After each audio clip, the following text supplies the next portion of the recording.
There's a war happening right now that most people are watching from the sidelines, and those people happen to be Russia and China. They're not fighting, they're not sending troops, they're not even pretending to care that much. But here's the thing, they might be the ones winning this war the most. And this isn't a theory or some geopolitical guess.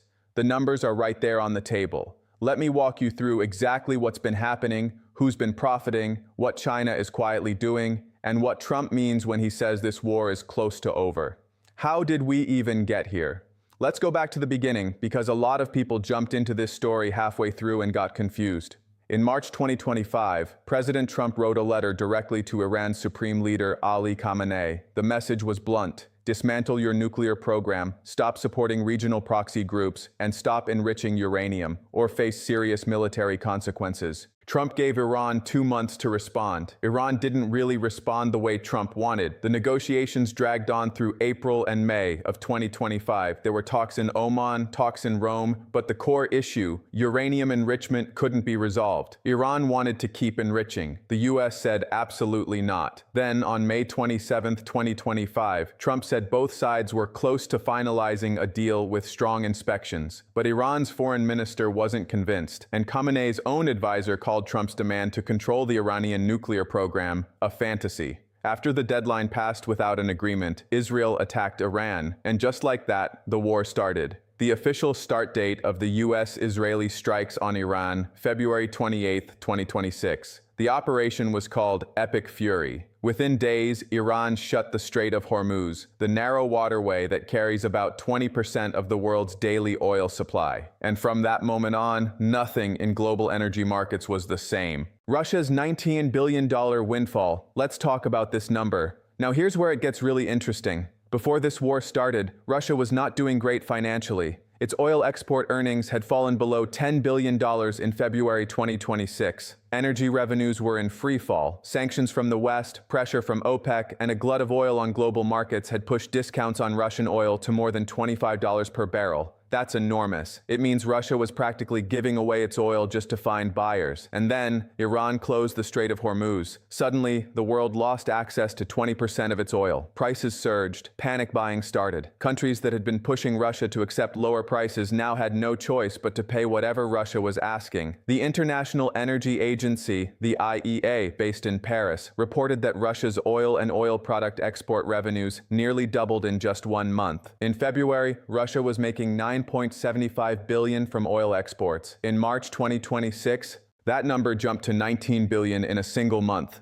Russia's crude oil exports also rose by 270,000 barrels per day, reaching 4.6 million barrels per day, mostly from higher seaborne shipments. Think about what that means for a country that was struggling financially. The war that America started against Iran just handed Russia a financial lifeline that Moscow couldn't have arranged on its own in a million years. And it goes further. The Peterson Institute for International Economics, one of the most respected economic think tanks in the world, did a detailed analysis. They calculated that in the most optimistic scenario, where this war ends quickly, Russia earns an additional $84 billion in export revenues compared to what it would have earned without the war. In a 3-month war scenario, Russia gets an additional $161 billion in export revenues. That's roughly $500 million extra per day. In a 6-month scenario, Russia could run a budget surplus, meaning not just surviving, but actually saving money, and refill its sovereign wealth fund, which gives it the financial cushion to keep fighting in Ukraine for years. Let me repeat that slowly. The US started a war against Iran, and the most immediate financial winner was Russia. The oil sanctions that made no sense. Here's where the story gets even more ironic and more complicated. The moment Iran closed the Strait of Hormuz, oil prices shot up. Gas prices in the United States and around the world started climbing fast. The White House was under pressure to do something, anything, to bring prices down. So what did the Trump administration do? They temporarily removed their own oil sanctions on both Iran and Russia. Yes, you read that correctly. The United States is at war with Iran. It has been pushing to cut Russia off from global oil markets for years because of Ukraine. And yet, in March 2026, the US Treasury issued issued what are called general licenses, basically permission slips, that allowed Russian and Iranian oil to enter global markets. The stated reason was to ease the energy supply shock caused by the Strait of Hormuz closure. The Treasury said it was allowing oil already loaded on tankers to be sold, to inject more supply into markets and bring prices down. But here's the problem: it didn't really work. According to the Council on Foreign Relations, for 3 full weeks after the Russia license was issued, oil prices kept climbing. The relief was minimal. What was not minimal? Russia's revenue boost. According to the Financial Times, with the war driving up the price of Russia's flagship oil blend, called Urals crude, Russia was potentially earning an additional $150 million per day in oil revenue. That adds up to roughly $3.3 to $5 billion extra for Russia in the month of March alone, beyond even the $19 billion total figure. The Atlantic Council, another major think tank, noted that the Russia General License actually superseded the oil price cap that the G7 had put in place back in 2022 to limit Russia's war revenues. In other words, America temporarily dismantled one of its own most powerful economic weapons against Russia in order to fight a war against Iran. The Trump administration tried to downplay the benefits, but as former senior sanctions advisor Roxana Vigil at the Council on Foreign Relations put it directly, the administration's frantic unwinding of sanctions on 2 adversaries to contain the fallout of its own war should prompt a hard reassessment of the entire strategy, China's very quiet, very smart game. While Russia was collecting billions, China was doing something else entirely: stockpiling. Let me give you the full picture. In 2025, about 1/5 of China's total oil imports came from Iran and Venezuela, 2 countries that were both hit by U.S. actions within months of each other. Venezuela's President Nicolas Maduro was seized by American special forces in January 2026. Then Iran's oil supply got disrupted by the war. China suddenly had a problem. 20% of its oil supply was in jeopardy. But here's the thing: China saw this coming. Before the war officially started, China surged oil imports dramatically. In January and February 2026 alone, China increased its oil imports by 16%. Russia was exporting an additional 300,000 barrels per day to China during that period. Seaborne Russian oil exports to China reached around 2.1 million barrels per day. China's combined strategic and commercial reserves now stand at 1.3 to 1.4 billion barrels. That's roughly 4 months of imports. China was filling its tanks while prices were still low and while Russian oil was still heavily discounted. The moment the Strait of Hormuz closed, China already had the buffer it needed. So while the rest of the world was panicking about energy prices, China was sitting there with a full tank. That's move 1. Move 2 is even more revealing. China had been Iran's most important oil customer for years. Since 2021, China and Iran have been locked into a 25-year cooperation agreement, in which China pledged up to $400 billion in investment in Iran, and Iran agreed to sell oil at below-market prices in exchange for Chinese investment and security cooperation. China had been buying over 80% of Iran's total oil exports at heavily discounted rates, allowing Iran to survive Western sanctions. When the war began, China publicly condemned the strikes, but did not intervene militarily. It did not cut off relations with the U.S. It did not make dramatic threats. Instead, Beijing pressed Iran behind the scenes to accept a ceasefire. It was China that helped broker the 2-week ceasefire that was announced on April 7 to 8, 2026. According to professors at Tufts University who analyzed the situation, it was China that pressed Iran to accept the 14-day ceasefire proposal brokered by Pakistan. Think about that carefully. China's main oil supplier is being bombed. China helped stop the bombing, not to save Iran necessarily, but because China needs its oil back. And in doing so, China emerges looking like a responsible global actor, a peacemaker, while the United States looks like the aggressor. This is a massive diplomatic win for China. As the Tufts analysis noted, this adds weight to China's argument that the US-led international order is broken, and that China is ready to take on the mantle of global leadership that the US keeps fumbling.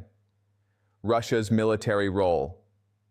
You didn't hear about Russia's gains from this war aren't just financial. While Russia was publicly positioning itself as a neutral mediator, with Putin offering to broker a ceasefire and calling Gulf leaders, Moscow was simultaneously doing something very different behind the scenes. According to a detailed analysis by JINSA, the Jewish Institute for National Security of America, Iran was able to rapidly rebuild its military capabilities after suffering major losses in earlier Israeli campaigns, and it did so with Russian and Chinese help. In July 2025, just after an earlier exchange of strikes known as the 12-Day War, Iran received Chinese HQ-9B surface-to-air missile batteries, an advanced long-range air defense system. In December 2025, Iran signed a deal to buy the Russian Verba shoulder-fired air defense system, including 500 launch units and 2,500 missiles. And it goes deeper. Russia also likely helped Iran develop its drone tactics.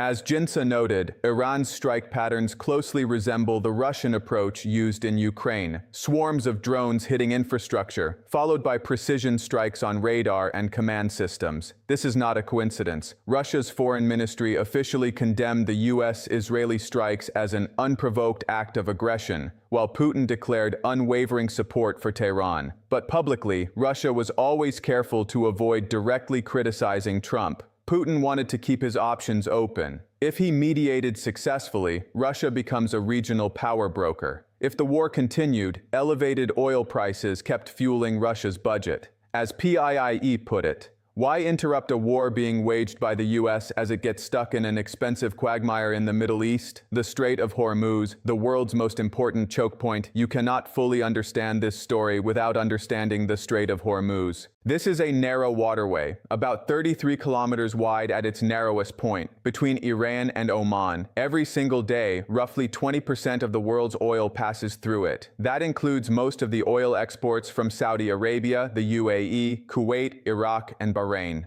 The moment Iran militarized the strait on February 28, 2026, global shipping came to a near standstill. Oil prices surged. Countries that depended on Gulf oil started scrambling. The world discovered very quickly that this tiny strip of water had the power to shake the entire global economy. Trump made reopening the strait a condition of any ceasefire. Iran used it as leverage. Iran's Revolutionary Guards eventually said the country wants to maintain control of the strait even after the war ends, potentially collecting toll fees as war reparations. Trump wasn't having it. "We can't let a country blackmail or extort the world," Trump said at the White House. After the Islamabad peace talks failed to produce a deal on April 12th, Trump announced a naval blockade of Iranian ports. The U.S. Navy would turn back any ships heading to or from Iranian ports in the Persian Gulf and Gulf of Oman. Iran's military immediately put its forces on maximum combat alert. The Iranian foreign minister warned against the blockade in calls with Saudi Arabia and Qatar. Iran called it piracy, the ceasefire, the talks, the chaos. Let me walk you through the timeline of negotiations, because it's been messy. On April 7-8, 2026, Trump announced a 2-week ceasefire with Iran, brokered by Pakistan's Prime Minister Shehbaz Sharif. Trump said Iran would allow shipping through the Strait of Hormuz during this period, and the U.S. would suspend its bombing campaign. There was genuine relief. People in Tehran waved flags in the streets. Stock markets rallied. Oil prices started to ease slightly, but within hours, complications started. Israel said the ceasefire didn't include Lebanon, where it was still fighting Hezbollah. Iran's foreign minister said Lebanon was explicitly included in the 10-point ceasefire plan. Israel struck over 100 Hezbollah targets in Beirut within minutes of the ceasefire announcement. Lebanon's health ministry reported more than 2,000 people killed since the war started. Both the US and Iran said the other side was violating the terms. Iran briefly closed the strait again after Israeli strikes in Lebanon.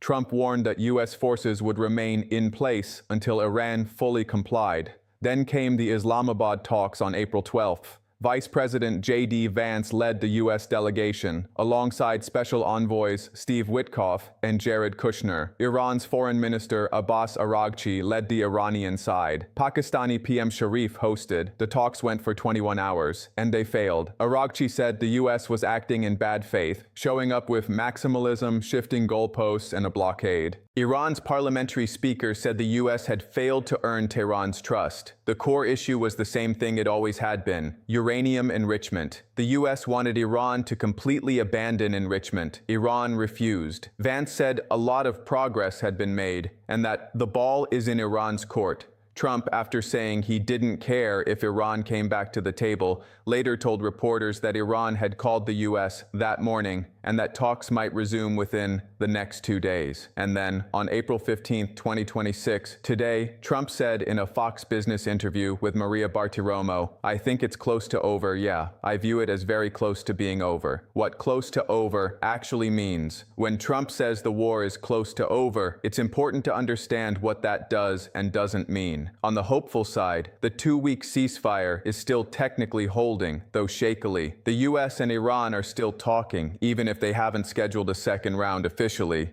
Turkish Foreign Minister Fidan said the ceasefire could be extended 45 to 60 days to allow negotiations to continue. Oil prices dropped slightly on news that talks might resume. Markets are reading this as cautiously optimistic. On the concerning side, the Strait of Hormuz is still not fully open. Ship traffic remains severely curtailed. Iran is still clearing debris from its underground missile bases. Satellite images from CNN showed front-end loaders and dump trucks actively working to restore access to tunnel entrances. U.S. intelligence assessed that roughly half of Iran's missile launchers survived the first month of strikes. Iran's military is on maximum combat alert, and the U.S. naval blockade is in place. The fundamental issue hasn't changed. Iran wants to keep enriching uranium. The U.S. says that's a deal breaker. As Iran expert Trita Parsi warned, the terrain of this conflict has shifted, but not necessarily toward easy resolution. Trump's failed use of force has blunted the credibility of American military threats, Parsi said. In other words, Iran has watched a month of U.S.-Israeli strikes, survived, and now has less reason to feel intimidated. Who's winning? The honest answer. Let's be honest about the scorecard right now. Russia. Financially, Russia has won dramatically. Its oil revenues nearly doubled in 1 month. It potentially stands to earn between $84 billion and $161 billion in additional revenues, depending on how long this continues. It strengthened its oil relationships with China and India. The U.S. was forced to temporarily lift sanctions against it, and world attention shifted away from Ukraine, giving Moscow breathing room.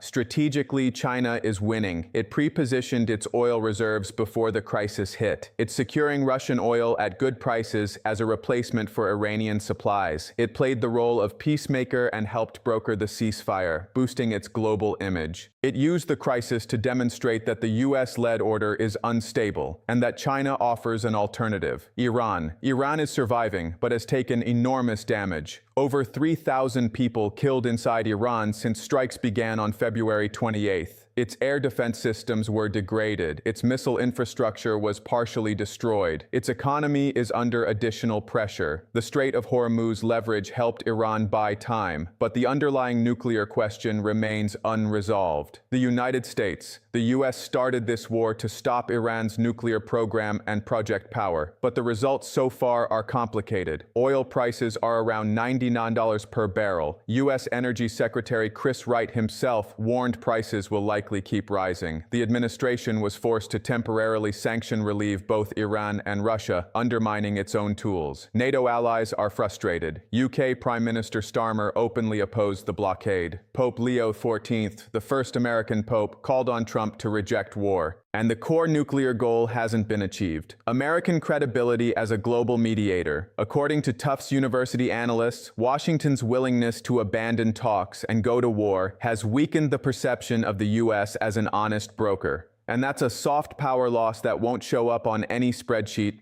but will matter for years. The oil world is restructuring. Here's something that's being underreported in all of this. Before this war, the global oil market had a certain balance. Iranian and Venezuelan oil, both under U.S. sanctions, flowed quietly to China and a handful of other buyers at discounted rates. Russia competed for the same customers. China juggled multiple suppliers and kept prices competitive. That balance is now permanently disrupted. Carnegie Endowment's analysis points out that Russia is already emerging as the undisputed leader in Chinese oil imports at 17.5% of China's total. And with both Iran and Venezuela disrupted, China has little choice but to become even more dependent on Russia for energy. This shifts power dynamics in ways that will outlast this specific war. A more energy-dependent China-Russia relationship means the two countries are more closely tied together economically and strategically. It means Russia has more leverage over China. It means the US-China policy just got more complicated. And on the flip side, the war also accelerated China's push for technological independence.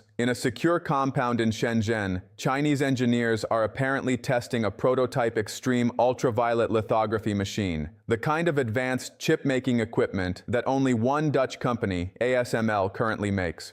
China wants, as one source put it, to have the United States 100% kicked out of its supply chains. The Iran war didn't create this ambition, but it deepened China's urgency. What comes next? The ceasefire expires on April 21st. That's 6 days from now. 3 scenarios are possible. Scenario 1, a deal is reached. A second round of talks happens in Islamabad or Europe in the next few days. Both sides make concessions. Iran agrees to some limits on enrichment, though probably not a full dismantlement. The US agrees to some sanctions relief. The ceasefire becomes permanent. The strait reopens fully. Oil prices fall back. This is the outcome Trump says he sees as very close. Markets are betting on something like this based on the slight drop in oil prices when talks were rumored to resume. Scenario 2. The ceasefire is extended but no deal. Both sides agree to keep talking, but the fundamental gap on nuclear enrichment remains. Turkey has floated a 45 to 60-day extension. This buys time and prevents immediate escalation, but doesn't resolve anything. Oil prices stay elevated. Russia keeps collecting. China keeps stockpiling. Scenario 3. The ceasefire collapses. Iran refuses to return to the table on U.S. terms. The U.S. naval blockade triggers a confrontation. Iran responds with missile attacks or by fully closing the strait. Fighting resumes. Oil prices spike above $100 per barrel. The global economic fallout becomes severe. Iran's IRGC already declared that any U.S. military vessels encroaching on the strait would be considered a ceasefire violation. Trump warned on Truth Social that any Iranian ships coming close to the U.S. blockade will be immediately eliminated.